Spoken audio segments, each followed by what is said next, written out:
Hello people, I'm the Comic Book Gamer, and today I'm going to be discussing the events that unfold in Captain America Steve Rogers issue number 1. So if you have not read that issue, big time spoiler warning. This is your only warning. So anyways, let's get into it. This issue, I was really excited for it because it was the return of Steve Rogers as Captain America. We've had Falcon as Captain America for a while, and now we're getting Steve Rogers back. I was excited, and at the end, it's revealed that Steve Rogers is secretly a Hydra agent. He's a double agent. It's like, oh, wow, you're telling me, like, he's actually a Hydra agent. It's like a big deal and everything, and I understand why people are freaking out, because Captain America, that's his longtime enemy, Hydra. He stands for everything they don't. Like, that's huge for them to reveal that he's secretly a Hydra agent, but at the same time, it's like, you're telling me something huge, big time, happens at the final page of a comic book? You don't say.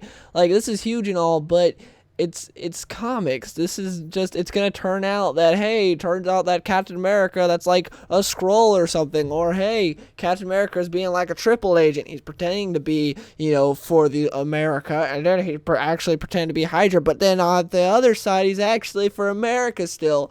He's like doing super Inception-ness, and that's what it's gonna be. We're gonna have the world's stupidest explanation for why Captain America's a Hydra agent to where he's actually still a good guy. I guarantee that. It is stupid for Marvel to pursue this. I don't like it. But my big problem with this isn't the fact they made him a Hydra agent. I think that's stupid, and it's not gonna last. He's not actually a Hydra agent.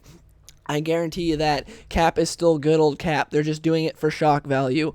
Like, because you know how much Marvel's been talked about now because of this? Like, they just had to give Captain America a boyfriend hashtag trending. Got a lot of people talking about Captain America, and now they got this, and it's like Marvel's all in the media with Captain America, a not too popular character prior to the movies. And so, yeah, like, Marvel's really happy about this. Even if it's hate, it doesn't matter. Still getting people to talk about it and to buy the book. A lot of people who generally would not. So that's what it's for. And then later on, it'll be like, hey, guess what? Captain America isn't actually a Hydra agent. He was just pretending, or mind control, or a scroll, or any number of things the writer decides he wants to pull out of his butt. Just watch.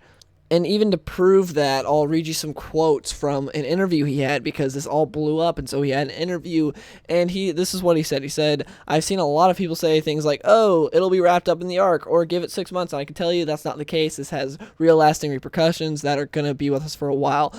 Now, that may sound like, Cap's going to be a Hydra agent forever. No, that just means whatever happens in the story arc's going to last for a while. Nothing mentioned at all about Cap being a Hydra agent forever. That doesn't mean that, oh, well, he's going to be a Hydra agent for this whole time. No, just whatever happens is going to last for a while. Another thing he says is, this book is edited by Tom Brevoort. I don't know if I pronounced the name right, but anyways, says who has been protecting this character's legacy for a long time now. He's not going to let me do anything that he thinks is going to endanger that character's legacy and how that character is perceived. That right there tells you that they're doing nothing to damage the character of Captain America. They're just doing it for shock value. Then another quote, final quote, Nick Spencer says, but what I think I can say with confidence is that with this story, our intention and our hope is that in its own unique way, it reinforces what everybody already knows about Captain America, which is his power as a symbol and what that means. So, to me, that shows that they're just going to be showing the fact that what he can mean as a good symbol or as a bad symbol, and that he's going to prevail as what we already know him as.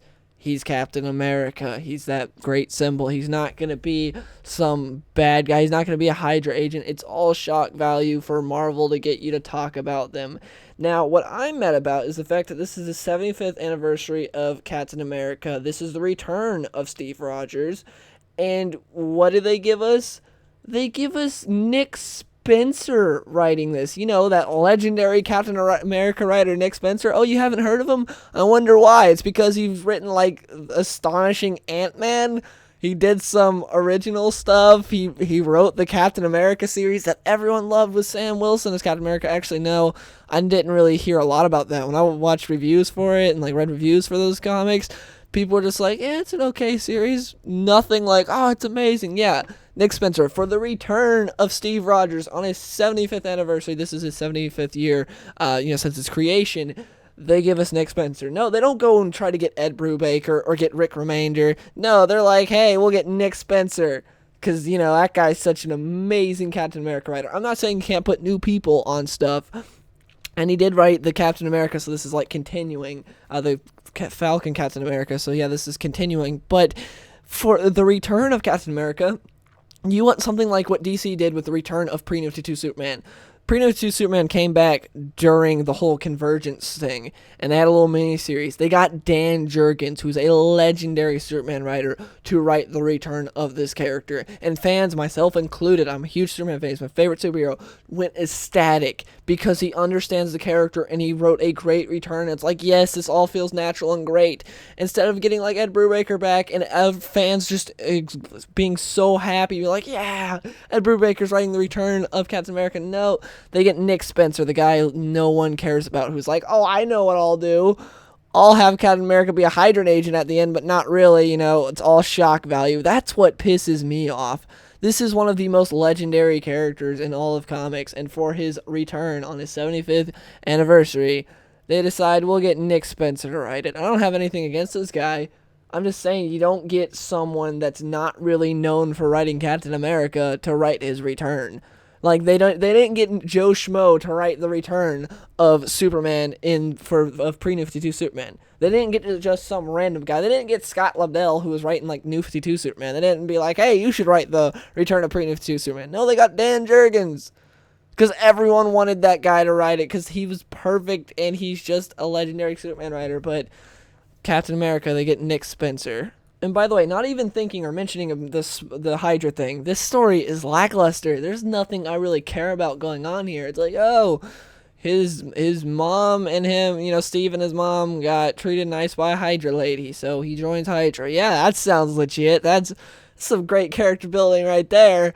And then in the modern day, you don't care what's going on. It's like, oh, two groups of Hydra going at it. I was happy to see Zemo, but then I realized that Nick Spencer doesn't understand Captain America or his characters at all.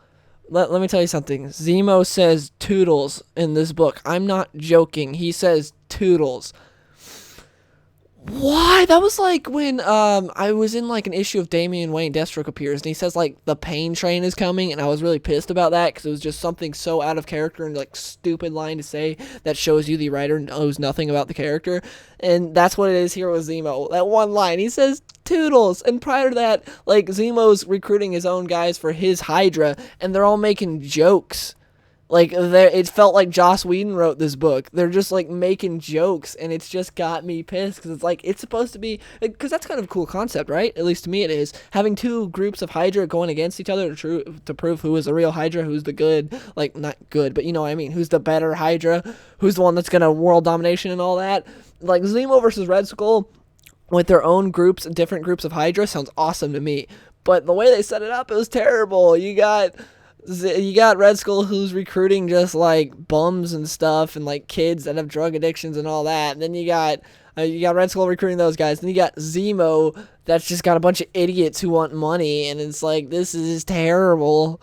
What is this? Give me Rick Remender back. Like, Castaway in Dimension Z was one of the best Captain America books I've ever read. I love that. It's fantastic. And that happened at the beginning of Marvel Now, and I did not expect that. It was amazing. So I was like, to have Rick Remender back would be great. But no. Or Ed Brubaker, who is a legend in the Captain America verse. Like, every Captain America fan knows Ed Brubaker because that dude reinvented so much and, like, did so much amazing, awesome stuff for Captain America. But nope, we get Nick Spencer, who's going for shock value and has Zemo yell Toodles. This is just it. That's what pisses me off, because I know the Hydra thing ain't gonna last. It's nothing real. He's not a Hydra agent. That's just a bunch of BS there for shock value. But what is real is the fact that we got a crappy story with the return. This is supposed to be the return of Steve Rogers. It's supposed to be a legendary event. I didn't feel anything. I wasn't like, yes, that's my Steve Rogers. He's back. Like I did when I read the Convergence tie-in for Superman, when Pre-New 52 Superman came back. I was so ecstatic when that happened. I was like, Pre-New 52 Superman's back. The Superman I know and love is back. I don't feel that now with Captain America.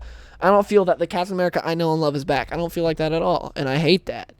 Like, this is stupid and terrible, and yeah, so... And also, this book is $5 for 33 whole pages. Yes, DC just gave us Rebirth #1, which was a great issue, 81 pages for $3.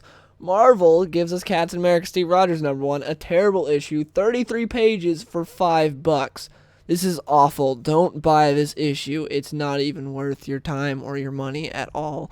Please let me know in the comments below if you guys are big Captain America fans or you read this issue, what do you think about this? What do you think that's going on? I want to know your guys' opinions because you guys just heard mine and I'm just not too big of a fan of it. Please let me know in the comments below. I really want to have a discussion with you guys and hear what you guys think. And yeah, I'm going to see X-Men Apocalypse today, so my review for that will be up probably like 1 a.m.